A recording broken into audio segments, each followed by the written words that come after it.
Hello everyone, स्वागत है आप सभी का आपके अपने YouTube channel determination study platform में। आज की इस वीडियो में आप सभी को लेकर के आ चुके हैं केमिस्ट्री के सिलेबस के बारे में। जी हाँ, केमिस्ट्री का सिलेबस वो सिलेबस बताने वाले हैं जो आपके एनसीईटी आईटीपी 2024 के एग्जामिनेशन में आने वाला है। ठीक है, तो वही सिलेबस की बात करेंगे। और एक बार आप अगर सिलेबस को पढ़ लिए हैं, सिलेबस को देख लिए हैं और सारे चैप्टर्स को भी निपटा दिए हैं, फिर भी आप इस वीडियो को एक बार जरूर देख लीजिएगा। हो सके कि आपकी थोड़ी सी हेल्प हो जाए। छोटी सी वीडियो होगी, आपको अच्छे से समझा के जाऊँगा। ठीक है, और देखिए यहाँ पे बात करें कि मतलब एनसीईटी आईटीपी एग्जाम क्या है, तो आप सभी जानते होंगे कि आप लोगों को जैसे बीए बीएड बीएससी बीएड या बीकॉम बीएड अगर करना है तो भारत की टॉप यूनिवर्सिटी में आप एडमिशन ले सकते हैं इस एग्जामिनेशन के द्वारा। ठीक है, तो ये एक प्रकार का जो है इंट्रेंस एग्जाम है और इस एग्जाम को क्रैक करके आप जो है अपना सपना पूरा कर सकते हैं बीए बीएड या बीएससी बीएड करने का। ठीक है, तो ये एक इंटीग्रेटेड कोर्स कराता है और इस तरीके से आप सभी को इसके बारे में पूरी नॉलेज होगी। ठीक है, हम बात करेंगे केमिस्ट्री के सिलेबस के बारे में। तो सिलेबस की बात करें तो देखिए, सिलेबस में पैटर्न सबसे पहले समझ लेते हैं कि केमिस्ट्री का पैटर्न किस तरीके से होने वाला है। ठीक है,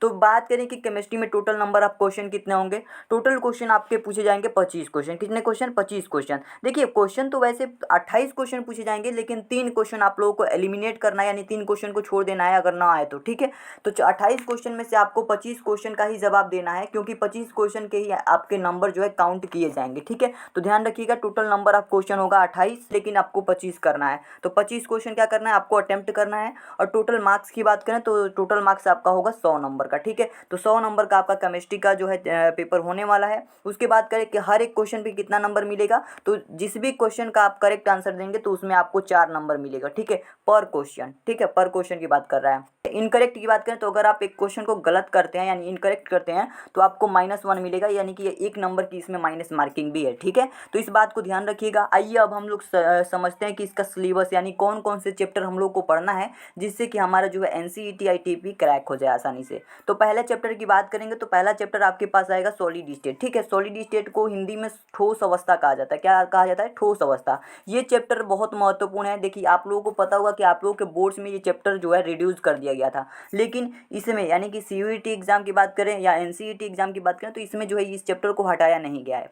आसान चैप्टर है, छोटा सा चैप्टर है, एक दिन में कंप्लीट हो सकता है। तो ऐसे करके आप लोग जो है एक एक दिन में चैप्टर को कंप्लीट करते जाइए। हो सके कि आसान आसान ही क्वेश्चन आ जाएं, तो आप लोग इसे कंप्लीट किए रहेंगे तो आसानी से क्वेश्चन हो जाएंगे। ठीक है, नेक्स्ट चैप्टर की बात करें तो सॉल्यूशन है, जिसे हिंदी में बिलियन कहा जाता है। ठीक है, अगले चैप्टर की बात करें तो ये हमारे पास है इलेक्ट्रोकेमिस्ट्री। ठीक है, और इसको हम हिंदी में वैद्युत रसायन कहते हैं। चौथा चैप्टर आपको पढ़ना है केमिकल काइनेटिक, जिसे हिंदी में रासायनिक बलगतिकी कहा जाता है। और ये जो सारे चैप्टर्स हैं ना, आपके ट्वेल्थ क्लास के एनसीईआरटी लेवल के चैप्टर्स हैं। ठीक है, तो ध्यान से सारे चैप्टर्स को पढ़ना है, केवल ट्वेल्थ क्लास का ही पढ़ना है।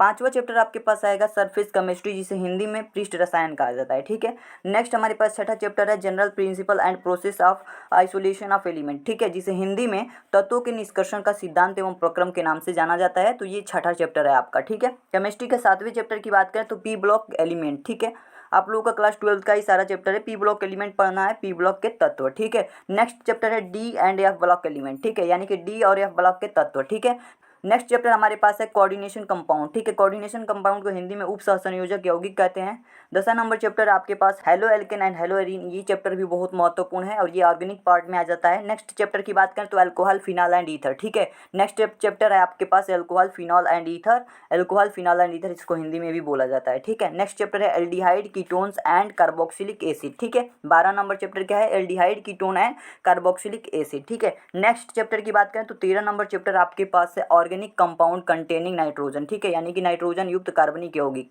ये भी चैप्टर आप लोगों के लिए इंपॉर्टेंट साबित होगा और ये चैप्टर जो है हटा दिया गया था आपके सिलेबस में। बहुत सारे चैप्टर आपके 5-6 चैप्टर लगभग हटा दिए गए थे, लेकिन ये जो पुरानी वाली एनसीईआरटी थी आपकी, वही एनसीईआरटी को आपको फॉलो करना है, पढ़ना है। ठीक है, 15 नंबर चैप्टर हमारे पास आ जाएगा बायोमोलिक्यूल। ठीक है, बायोमोलिक्यूल को जैव अणु के नाम से जाना जाता है हिंदी में। ठीक है, पॉलीमर्स आ जाएगा 15 नंबर चैप्टर बहुलक। ठीक है, और देखिए अब जो नई वाली एनसीईआरटी उसमें केवल 10 चैप्टर है, लेकिन पुरानी वाली एनसीईआरटी में 16 चैप्टर थे। 16 चैप्टर को आपको पढ़ना है। ठीक है, 16 नंबर चैप्टर है केमिस्ट्री इन एवरीडे लाइफ।